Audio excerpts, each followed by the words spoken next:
Welcome into another exclusive Garnet Trust interview. Joining us today is Gamecock tight end Jaheim Bell. And Jaheim, this is one of our monthly check-ins with you. And this is a perfect time to be able to check in with you because we are just over a week away. I think we're actually a week away from when we're taping this until spring football starts up. Is it crazy to think that you're going to be back in the pads after what it seems like it was just yesterday that you were going off in that Duke's Mayo Bowl? Man, it feels great.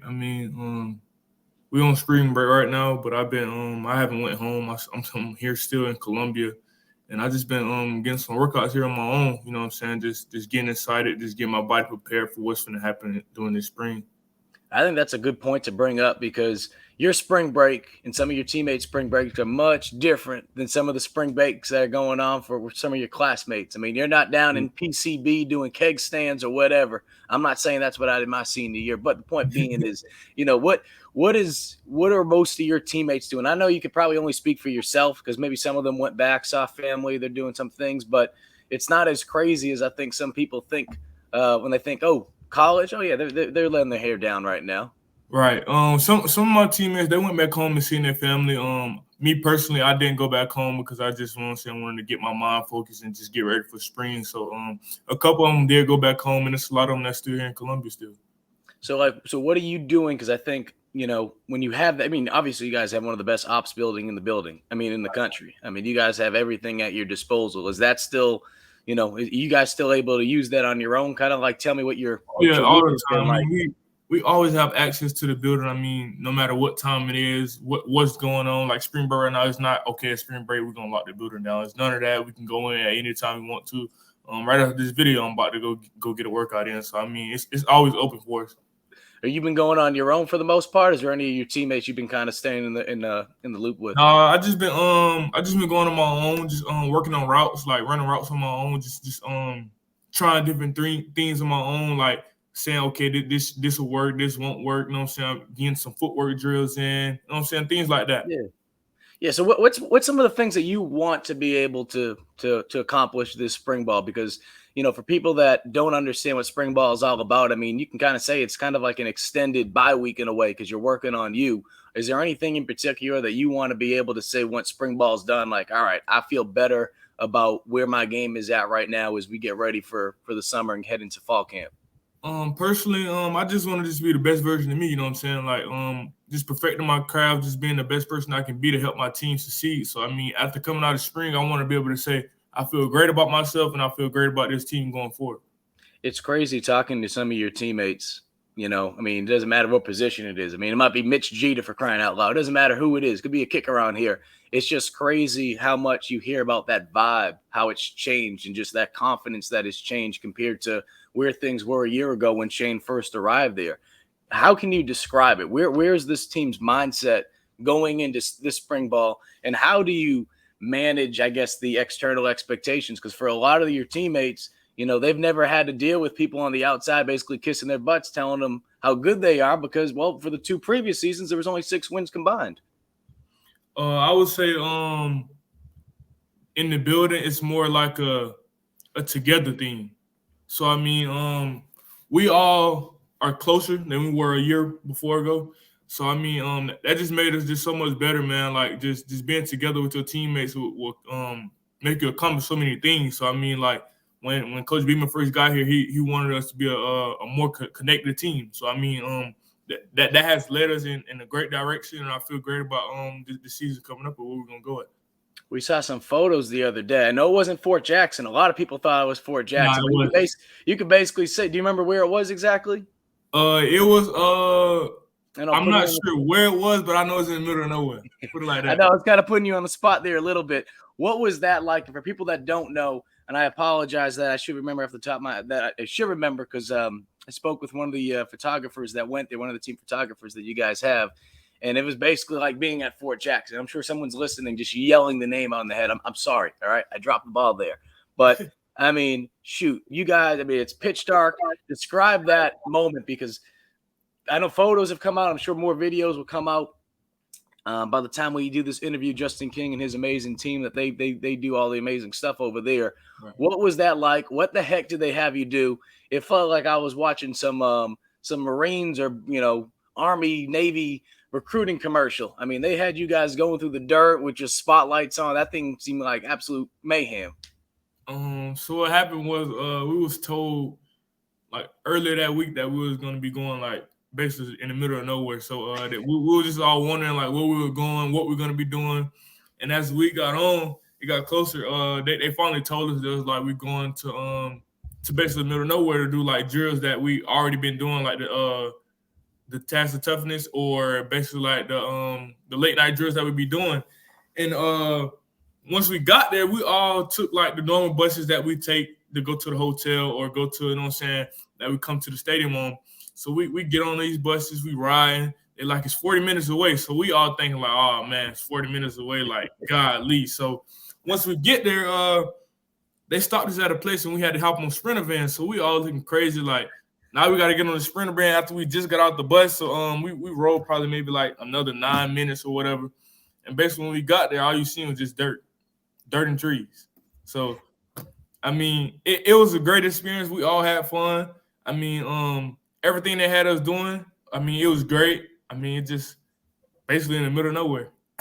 And what can something like that do? Because, I mean, winter workouts, I don't think fans realize how much winter workouts can be a pain sometimes, but at the same time, too, it can be a tremendous opportunity to be able to build that, that team camaraderie and be able to build that togetherness. And more so than anything, just be able to say, hey, you know what, my coach, my strength and conditioning coach, or whoever, they're telling me, hey, do this. And I have to put my faith and my confidence in them. And, I mean, that can obviously translate to being on the field, right? I mean, it's like, hey, they want me to go run this route. They want me to go do this block. How much can that bring that togetherness together, for lack of a better phrase? I say personally from that night experience, I feel like as a team, as a coaching staff, as a strength staff, as a training staff, everybody out there, I feel like we got closer together that night. I mean, that night can do so many things for us this season. Like thinking back to like, oh, nobody ain't doing what we doing. Like nobody in the country is doing what we doing. Like I asked a couple new guys that came in from different schools how they ever did anything like this. They all told me no. Someone asked me this the other day. They said, is there anyone on the team that's kind of reminds you of Deebo, right? Because I've covered this team since 2016. And shoot, Deebo's his own person, right? Deebo's Deebo. I said, Jaheim's not like Deebo. Jaheim's like Jaheim. And I know it sounds like, you guys don't like to compare yourself to other players. I get that. I understand that. I respect that. Shoot, could you compare, have fun with me for a little bit. I know you're probably going to say, no, there's no Jaheim. I get that. But have fun with me a little bit. The way that your body type is, the way you move, it's unique. It's very unique. I mean, is there anyone, even if you want to have some fun and say someone in the NFL, like, how would you best describe your game? How would you best describe what you bring to the table for someone that's never seen you? Maybe that will help you because they've never seen Jaheim Bell. How would you describe your game to someone that hasn't watched you before? I'm always told from different people, just a freak of nature. I mean, like, a lot of people telling me that. I mean, I got the size, the speed, the skill set to do whatever on the field. I mean, whatever my coaches ask me to do it, whether it's receiver, tight end, running back, whatever. I mean, I can go and do it because I got the size and the speed to do whatever. So I mean, it's kind of crazy every time I think about it and watch videos of myself or like the things that I be doing, like, because some of the things that I do, it's not planned. Like, it just happened. Like, I mean, it comes from my preparation, yeah. But at the same time, it's like, wow, how to do that? Like, I didn't plan on doing things like this, but it's just like my preparation just prepared me to do that. So you're so trained well to be able to answer a question with like the Tom Brady approach, if you will. You basically answer the question without answering the question. You're a pro's pro, man. You're ready. What I mean by that is, who do you think, like player wise, you think like someone like DK Metcalf? Point being is you just have the size and the speed. Like you just don't see that. And I think, when you turn that film on in that Duke's Mayo Bowl, I mean, shoot, you're breaking away from cornerbacks and safeties as if they're friggin' linemen, So, I mean, is there any player that you can think of? I know DK, he's a receiver, but I mean, shoot, he could put you pretty much anywhere on the field and you'll be able to get the ball, it seems like. I mean, it's kind of hard because I mean, I don't like to compare myself to nobody else. I know you don't. Here, some dude that's been in a bunker and he has no idea who Jaheim Bell is. But for whatever reason, he knows what's going on in the NFL. We could skip this question, man. I know I'm just having fun with you, and you're a humble dude.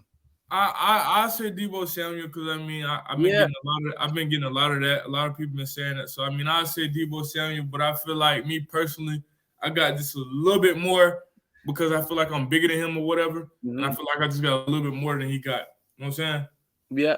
I'll let you off on these two notes. One, I mean, Eric Kimry, being able to have the opportunity to work with him, what was that like? Because there's so many people in this Columbia area that know him, his father, Bill Kimry, that coached high school football for such a long time. And then obviously Eric did a tremendous job at Hammond. And I mean, shoot, speaks for itself with Jordan Burge and Boogie Huntley and the tremendous players that have come from that program. What was that moment like? And, have you stayed in contact with him at all since he moved on to Baylor to go coach back high school ball?